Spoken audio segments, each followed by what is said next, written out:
जगरा साहब से सवाल करने थे। जगरा साहब, will you start with this initiative? वो भी जिम्मेदार है। यूनिट्स का आप फिर अपने सूबे से आगाज करेंगे? देखिए, not, ये सूबों की what is the डिबेट जो है वो सदफ, जो ये सूबों की डिबेट है ना, मेरे ख्याल में इससे बड़ी गलती हो नहीं सकती। ये मेरी जाती ओपिनियन है, लेकिन ये मैं इसलिए कह रहा हूं कि हमें इस पे वाकई एक सीरियस डिबेट जो है वो करनी चाहिए। अफनान ने अपनी पर्सनल हैसियत में यही कहा और मैं उनसे एग्री करता हूं। हालांकि ताज्जुब की बात यह है कि फिर उनके इंटीरियर मिनिस्टर्स क्यों पाकिस्तान को 12 हिस्सों में तोड़ना चाहते हैं। अब देखें, मैं बताता हूं क्यों। और ये मैं जो है वो यार सियासत को एक साइड पे रखें। ये एडमिनिस्ट्रेटिव जो है ना एक्सपेरिमेंट पाकिस्तान में हो चुका है। पाकिस्तान के पहले 20 साल में 15 साल जो है वो एक्चुअली यही स्टेटस को था, एक प्रेसिडेंशियल फॉर्म ऑफ गवर्नमेंट थी और 1 यूनिट का मतलब ये था कि आज का पूरा पाकिस्तान एक सूबा था। नतीजा मुझे बता दें 1971 में क्या हुआ। एक बात टाइम से लेके अब तक आप आबादी देखें कितनी बढ़ गई है। देखिए, मैं सिर्फ आपको एक पॉइंट ऑफ व्यू दे रहा हूं जो कि आज DGISPR ने भी कहा कि इस पे एक सीरियस डिबेट होनी चाहिए। आप कराची और सिंध को अलहदा करेंगे, आपको एथनिक सेंसिटिविटीज का पता है।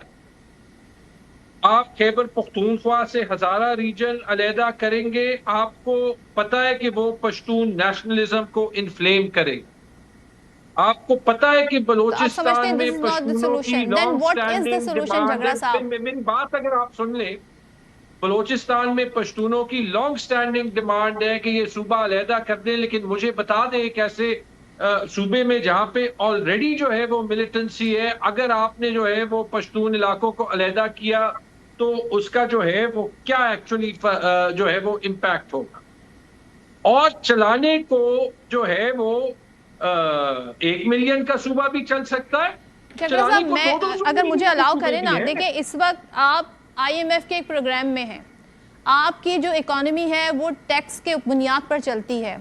आप इस वक्त हम यहाँ बात कर रहे हैं इन्वेस्टमेंट आनी चाहिए, इससे अच्छा आइडियल सिनेरियो पाकिस्तान के लिए हो नहीं सकता है। जब हम गवर्नेंस की बात करते हैं, पार्टीज डिफेंसिव हो जाती हैं। ठीक है, उनकी परफॉर्मेंस, उनकी कारकर्दगी पे बहुत सारे सवाल उठते हैं, लेकिन आपको नहीं लगता कि इम्प्रूवमेंट की गुंजाइश है? और अगर है तो वो फिर किस तरह आएगी? बहुत गुंजाइश है, लेकिन आप जब भी कोई मैनेजमेंट पे किताबें भी देखेंगे ना, तो जो ऑर्गेनाइजेशनल चेंज होता है वो कभी ऐसे कदम नहीं लिया जाता, चाहे वो ममालिक में हो चाहे वो ऑर्गेनाइजेशंस में हो। आपको गवर्नेंस ठीक करनी है ना, पुलिस को बेहतर करें, ब्यूरोक्रेसी को बेहतर करें, फॉर्म 47 की पार्लियामेंट ना लाएं, नैब का जो पॉलिटिकल रोल है वो खत्म करें, आप एक stable ease of doing business की एनवायरनमेंट लाएं। ये नहीं कि सूबों की डिबेट कभी नहीं होनी चाहिए।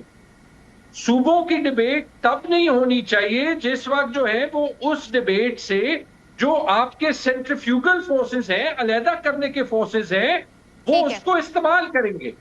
मेरा मानना ये है कि आपका पॉइंट समझ गई। नोबडी इज रेडी कर सकते हैं for this change, for this reset. लेकिन बस एक मुख्तसर सवाल अफनान साहब जाते जाते आपसे ये कि अगर कोई ऐसी आईनी तरमीम आ गई जिसमें आ गई इंतजामी यूनिट्स की, तो फिर आप क्या करेंगे?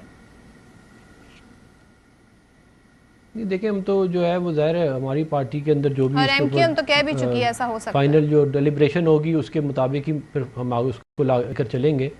लेकिन मैं ये बिल्कुल नहीं समझता कि पंजाब में बिल्कुल कोई इससे होने की कोई केस मौजूद है। और हमें ये बिल्कुल ठीक बात कह रहे हैं जगड़ा साहब के, हमें एथनिक जो उसके जो सेंसिटिविटीज़ हैं उनको सामने रख के मामले को लेकर चलना चाहिए। बहुत ख़तरनाक भी मामला हो सकता है और situation can get out of control. देखिए, जब भी आप किसी प्रॉब्लम को सॉल्व करते हैं तो you don't make it worse, आप प्रॉब्लम को सॉल्व करें। किसी तरीके से इंतजामी यूनिट्स बने ना, आप चाहते हैं जी पंजाब में ऐसा हो, तो फिर नाज साहिबा की बात भी ठीक है, फिर कराची की भी क्यों बात करते हैं? पहले पार्टीज में आई थिंक कंसेंसस होना चाहिए, उसके बाद ही कोई सोल्यूशन निकल सकता है। लेकिन क्या वाकई निज़ाम जो है वो रीसेट मांग रहा है? और पाकिस्तान का जो इस वक्त हम देख रहे हैं, एक आबादी में जो इन्फ्लेशन है, जो आबादी बढ़ रही है, जो मसाइल हैं, उनका हल क्या है? क्योंकि यहाँ पर गरीब ये नहीं देख रहा कि किसकी गवर्नमेंट जो है वो कब से क्या कितने अरसे से परफॉर्म करी, उसको सोल्यूशन चाहिए अपने मसाइल का। और कब तक हम इन चीज़ों से आंखें बंद किए रहेंगे?